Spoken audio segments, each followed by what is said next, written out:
bakunzi twama dusanga ijambo ry'Imana mu kiganiro cy'impemburo. Ndabaramukije amahoro ya Kristo. Ijambo dusanga riri mu gitabo ca Zaburi ya 84 yose kuva ku murongo wa mbere gushika ku murongo wa 12.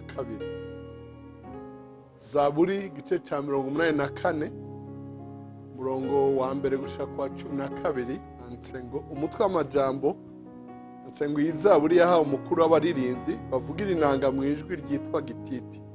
Ni Zaburi ya bene Kora. Uhoraho nyene ingabo, erega amahema yawe n'ay'igikundiro. Ubugingo bwanje buri n'umuvuro, mbere budendewe no kwifuza inyubakwa z'Uhoraho. Umutima wanje n'umubiri wanje bivugiriza impundu Imana nzima. Akanyoni kironkeye inzu, intamba yironkeye icari, ahishira ivyana vyayo. Ni ku bicaniro vyawe Uhoraho nyene ingabo, mwami wanje, Mana yanje. Hahirwa baba mu ngoro yawe, bama bagushima ubudasiba.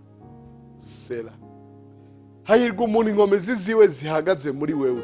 Hahirwa abafise mu mitima amarango aja i Siyoni.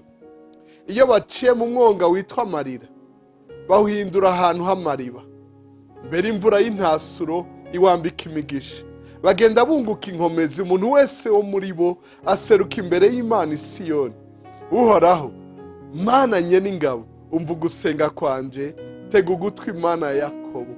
Sera.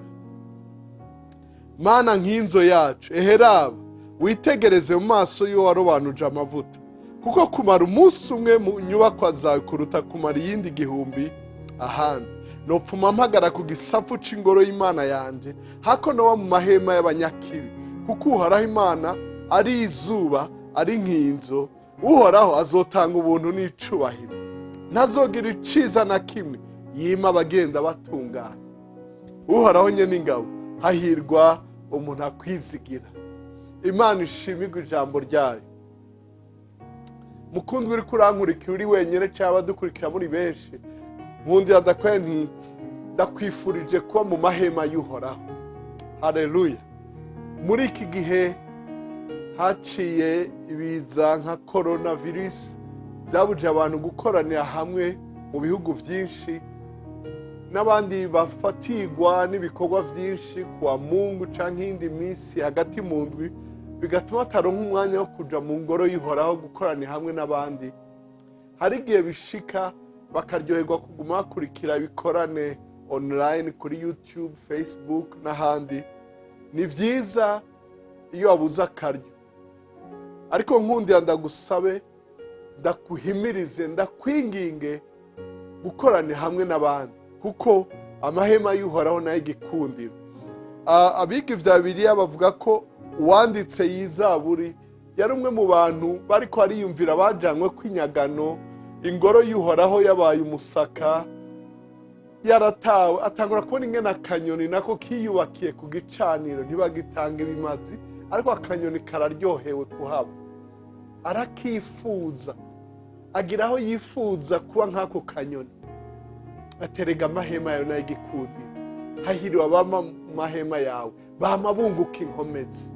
Mukundwa, ndakwifurije gukoranira hamwe n'abantu. Mu Baheburayo igice ca 10 umurongo wa 25 bavuga ngo ntimureke gukoranira hamwe n'abantu, muhanurane nk'uko iminsi igenda iba mibi. Mukoranire hamwe n'abantu. Umwanditsi wa Zaburi ngira ni Dawidi niwe yavuze ngo naranezerewe igihe bambara ngo tugende tuje mu ngoro y'Uhoraho. Mukundwa, ndakwifurije kuba mu mahema y'Uhoraho. Sindakujije gukora ibikorwa, sindakujije kubaha abakuganza, utegerezwa kurariza mu n'ibindi. Mugabo igihe cyose uronse akaryo, uje mu ngoro y'Uhoraho, uhungukira inkomezi, uharonkera kuremeshwa, kuko babiri barutumwe. Iyo uri kurakurikira uri wenyene, ariko iyo ukoranire hamwe n'abandi, hariho amavuta yo mu ikoraniro ry'abera, hariho umugisha wo mu ikoraniro ry'abera, hariho atmosfere yo mu ikoraniro ry'abera mu mahema y'Uhoraho. Imana iguhezagire aho ukoranira hamwe n'abandi, uragahezagirwe n'abandi, kandi ukoranire hamwe n'abandi muhira, mugire igicaniro cy'umuhira, mugire igicaniro hamwe n'abandi abo mwigana muri interna, mu gipolisi, mu gisirikare, kwa muganga, aho ufise abo mukoranira hamwe n'abandi muri kaminuza, aho uri hose. Imana iguhezagire. Urakoze kudutega yombi no gusangiza abandi ubutumwa bwiza aho uri hose, mu izina rya Yesu, amen kandi amen.